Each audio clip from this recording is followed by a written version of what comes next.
ಆಗಲೂ ಈಗಲೂ ಬೀಳುವಂತಿರುವ ಮಣ್ಣಿನ ಗುಡಿಯ ಮನೆ. ವಿದ್ಯುತ್ ಸಂಪರ್ಕವೇ ಇಲ್ಲದೆ ದೀಪದ ಬೆಳಕಿನಲ್ಲಿ ಮನೆಯ ಕತ್ತಲು ಹೋಗಲಾಡಿಸುವ ಈ ಕುಟುಂಬಕ್ಕೆ ದೇಹಬಾಧೆಯನ್ನ ತೀರಿಸಲು ಶೌಚಾಲಯದ ವ್ಯವಸ್ಥೆಯೂ ಇಲ್ಲದಂತಹ ಪರಿಸ್ಥಿತಿ.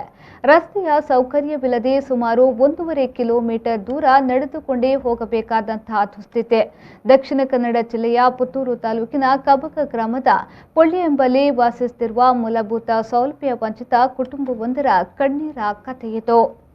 ಪತಿ ನಾರಾಯಣ್ ನಾಯಕ್, ಪತ್ನಿ ಹರಿಣಾಕ್ಷಿ ಮತ್ತು ಪೂರ್ವ ಪುತ್ರಿ ಪ್ರತಿಜ್ಞಾ ಅವರನ್ನ ಒಳಗೊಂಡಿರುವ ಬಡ ಪುಟ್ಟ ಕುಟುಂಬಕ್ಕೆ ಕೂಲಿ ಕೆಲಸವೇ ಜೀವನಾಧಾರ. ತಂದೆ ತಾಯಿ ಕೂಲಿ ಕೆಲಸ ಮಾಡಿ ಸಂಪಾದಿಸಿದ್ರೆ ಅಂದಿನ ದಿನಕ್ಕೆ ಹೊಟ್ಟೆಗೆ ಯಾವುದೇ ತಾತ್ವಾರ ಇರುವುದಿಲ್ಲ. ನಿತ್ಯದ ದುಡಿಮೆಯಿಂದ ಒಂದಿಷ್ಟು ಉಳಿತಾಯ ಮಾಡಿ ತಮ್ಮ ಪುತ್ರಿಗೆ ಶಿಕ್ಷಣ ನೀಡುತ್ತಿದ್ದಾರೆ. ಪ್ರಸ್ತುತ ಎಸ್ಎಸ್ಎಲ್ಸಿ ತರಗತಿಯಲ್ಲಿರುವ ಪ್ರತಿಜ್ಞಾಗೆ ಆನ್ಲೈನ್ ಮೂಲಕ ಶಿಕ್ಷಣ ಪಡೆಯಬೇಕಾದ ಅನಿವಾರ್ಯತೆ. ಆದರೆ ಮನೆಗೆ ವಿದ್ಯುತ್ ಇಲ್ಲದಿದ್ರೆ ಮೊಬೈಲ್ ಚಾರ್ಜ್ ಮಾಡುವುದಾದರೂ ಹೇಗೆ? ಫೆಬ್ರವರಿ 22ರಂದು ಪುತ್ತೂರಿನ ಎಲ್ಲೆಡೆಯೂ ಭಾರೀ ಮಳೆಯಿತ್ತು. ರಾತ್ರಿ 8:30ಕ್ಕೆ ಸುರಿದ ಭಾರೀ ಮಳೆಗೆ ಈ ಬಡ ಕುಟುಂಬದ ಮನೆಯ ಮೇಲೆ ಮರವೊಂದು ಅಪ್ಪಳಿಸಿತು.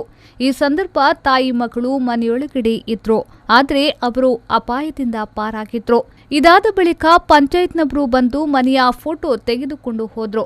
ಮನೆ ಹಾನಿಗೆ ಸರ್ಕಾರದಿಂದ ಪರಿಹಾರ ಸಿಗುತ್ತದೆ ಎಂದೆಲ್ಲ ಹೇಳಿ ಹೋದ್ರು. ಪ್ರಕೃತಿ ವಿಕೋಪ ನಿಧಿಯಡಿ ಪರಿಹಾರ ದೊರಕುವುದೆಂಬ ನಿರೀಕ್ಷೆಯಲ್ಲಿ ಈ ಬಡ ಕುಟುಂಬ ದಿನ ಲೆಕ್ಕ ಹಾಕಲಾರಂಭಿಸಿತು. ಈ ಘಟನೆ ನಡೆದು ಸುಮಾರು 2.5 ತಿಂಗಳಾಗುತ್ತಾ ಬಂತು. ಆದರೆ ಇದುವರೆಗೆ ಚಿಕ್ಕಾಸು ಸರ್ಕಾರದಿಂದ ದೊರಕಲಿಲ್ಲ. 22 ತಾರೀಕಿಗೆ ಬೀದದು ಇದು ಮಳೆ ಬರುವಾಗ ದೊಡ್ಡ ಮಳೆ ಬಂದದ್ದು, ಗಾಳಿ ಬರ್ತಾ ಬಂದದ್ದು. ಮತ್ತೆ ನಾವು ನನ್ನ ಮಗಳು ಇದ್ದದ್ದು, ನನ್ನ ಗಂಡ ಇಲ್ಲಿಗೆ ಹೋಗ್ತಾನೆ ಅಂತ ಹೋಗ್ತಾರೆ. ಆದರೆ ನಾನು ಮಳೆ ಬರುವಾಗ ನಾವು ಒಳಗೇನೆ ಇದ್ದದ್ದು. ನಾನು ಏನು ಮಾಡೋದು, ಏನು ಮಾಡ್ಲಿಕ್ಕೆ ಆಗುದಿಲ್ಲಲ್ಲ. ಪಂಚಾಯತಿಗೆ ಇದು ಮಾಡಿ ಅಧ್ಯಕ್ಷರಿಗೆ ಫೋನ್ ಮಾಡಿದೆ. ಪಂಚಾಯತ್ ಬಂದಿದ್ದಾರಾ? ಬಂದು ಹೋಗಿದ್ದಾರೆ. ಮರುದಿವಸ ಎಂತ ಹೇಳಿದ್ರು ಅವರು? ಅವರು ಆಗ್ತಾನೆ ಇದು ಮಾಡ್ತಾನೆ ಅಂತ ಹೇಳಿದ್ದಾರೆ. ಪರಿಹಾರ ಏನು ಕೊಡ್ತಾನೆ ಹೇಳಿದಾರಾ? ಏನು ಹೇಳಿಲ್ಲ. ಪಟ ತೆಗಿ ಹೋಗಿದ್ದಾರೆ. ಹೇಳ್ತಾನೆ ಅಂತ MLA ಬರ್ತಾನೆ ಅಂತ ಹೇಳಿದ್ದಾರೆ. ಬರ್ಲಿಲ್ಲ. ಅಧ್ಯಕ್ಷರವರಿಗೆ ಫೋನ್ ಮಾಡುವಾಗ ಗಿರಿಧರ್ ನಾಯ್ಕರ್ ಅವರಿಗೆ ಫೋನ್ ಮಾಡಿದ್ರಾ? ಗಿರಿಧರ್ ನಾಯ್ಕ ದಲಿತ ಸಂಘದ ಅವರು ಬಂದು ಇದು ಮಾಡಿದ್ದಾರೆ.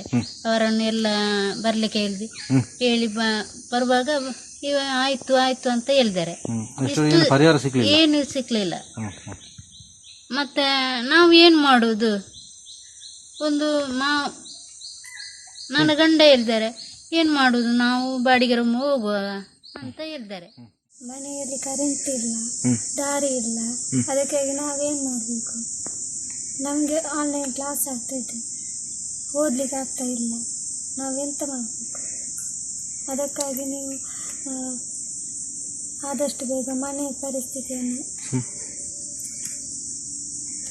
ಸರಿ ಮಾಡಿ. ಮಳೆಯಿಂದ ಕಡು ಬಡವರ ಮನೆ ಹಾನಿಗೊಳಗಾಗಿದ್ರು ಅದಕ್ಕೆ ತಕ್ಷಣ ಪರಿಹಾರ ಒದಗಿಸಿಕೊಡುವಂತಹ ಮಾನವೀಯತೆ ಅಧಿಕಾರಿ ವರ್ಗದಲ್ಲಿ ಇಲ್ಲದಿರುವುದು ಇಡೀ ಸಮಾಜವೇ ತಲೆ ತಗ್ಗಿಸುವಂತ ವಿಚಾರವಾಗಿದೆ. ಆ ಮನೆಯನ್ನ ಕಂಡಾಗಲೇ ಬಡತನದ ಭೀಕರತೆ ಸಾಕ್ಷಿಯನ್ನ ಹೇಳುತ್ತದೆ.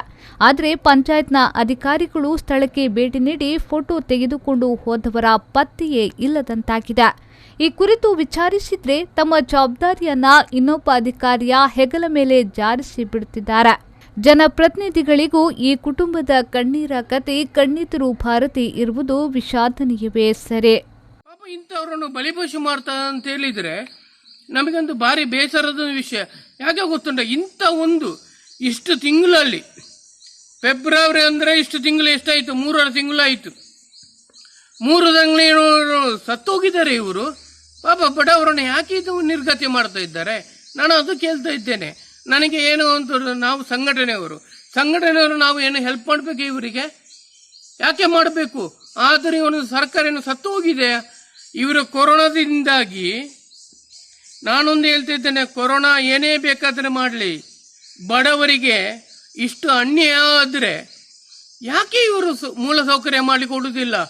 ರಸ್ತೆ ಎಲ್ಲ 1.5 ಕಿಲೋಮೀಟರ್ ನಡ್ಕೊಂಡು ಬರಬೇಕು. ಇವರಿಗೆ ಶೌಚಾಲಯ ಇಲ್ಲ, ಸ್ನಾನ ಮಾಡಲಿಕ್ಕೆ ಇದ್ದಿಲ್ಲ, ಪಾಪ ಒಂದು 10ನೇ ಕ್ಲಾಸ್ ಹೆಣ್ಮಗು ಇದ್ದಾಳೆ ಅವಳು.